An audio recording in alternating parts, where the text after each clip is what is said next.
It's not a matter of checking off a box that, okay, now I've completed this animal, or I've done all the goats, or I've handled these type things. It's far, far more important than that. And it's much more, to me personally, much more satisfying. Joe Hosmer was one of a kind. A big handlebarred mustache, an upland bird hunting fanatic, and someone who worked tirelessly for hunters and hunting. He laid foundations for hunting and hunters with SCI and SCI Foundation. But most importantly, his legacy is the love he buried in his daughter, who because of him is honoring the hunt through her platforms and actions.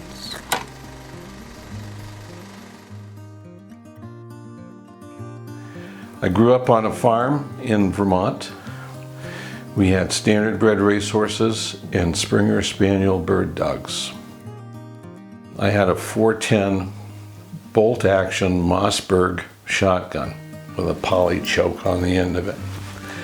And it was about 3/4 of a mile from my house, down my dirt driveway, down a dirt road, to where it connected to the paved road where I would get onto my school bus. And in October, I would take my 410 with me, and it would be early in the morning to catch the bus, because we lived quite a ways out. And I would find grouse that had come down to the edge of the dirt road to get gravel. And I would shoot with my 410. Sometimes I'd connect, get the grouse, and walk on down, and there was a brook that I would cross. And I had a leather bootlace in my coat, and I would tie the grouse leg to the bootlace, and the other end of the bootlace I would tie to some alders, and I'd put the grouse in the brook, the running brook that was going under the bridge. I'd go on, get on the bus with my 410 shotgun. I had to give it to the bus driver. He would make sure the bolt was open and it was unloaded. I'd go to school, all the other kids get dropped off. He'd pick me up that night at school, off we'd go back. It was about a half, 3/4 an hour bus ride. Get back to the house, or back to the drop-off point. He'd give me my 410, and I'd have some 410 cartridges in my pocket, shells, and go back, collect the grouse.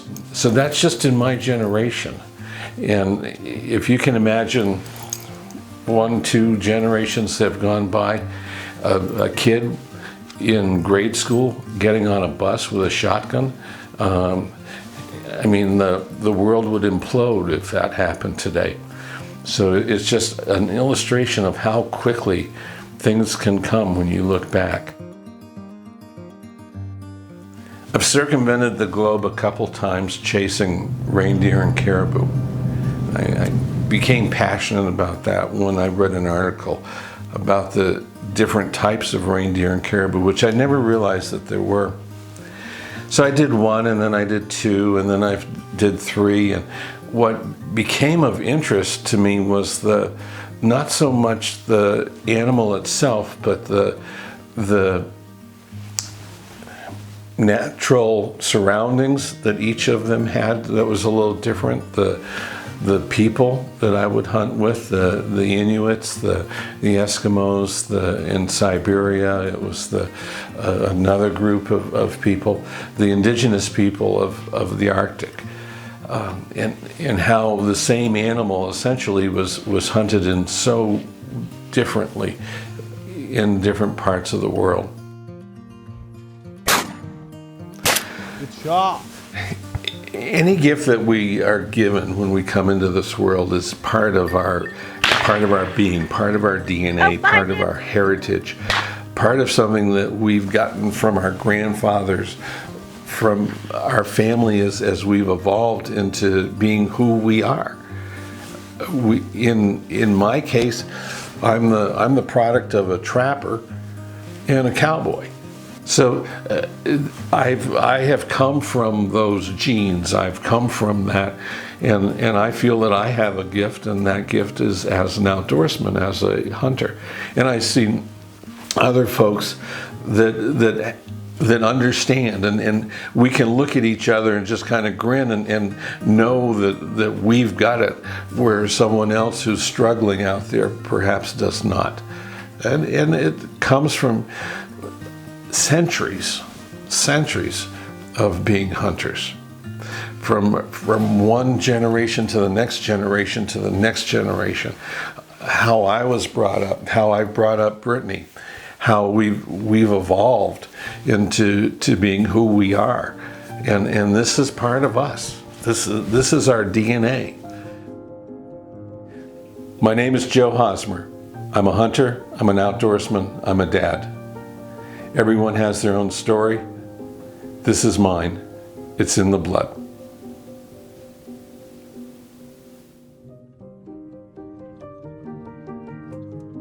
We're so grateful. Rest in peace, Papa Joe.